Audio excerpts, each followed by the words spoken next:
হবে না। আওয়ামী লীগের মাসুদের উপরে হামলা কেন? জ্বলবে আগুন ঘরে ঘরে। লীগের আস্তানা ভেঙে দাও ঘুরিয়ে দাও।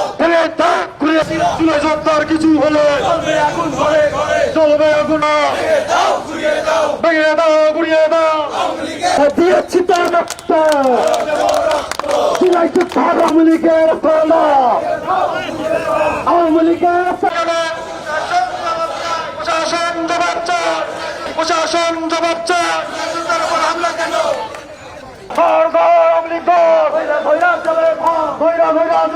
কিছু বলেন আওয়ামী লীগের আস্তানা। লীগের আস্তানা ঘুরিয়ে দাও অন্যায়। দেশে যাবে অন্যায়। জেল হয়েছে ওকে।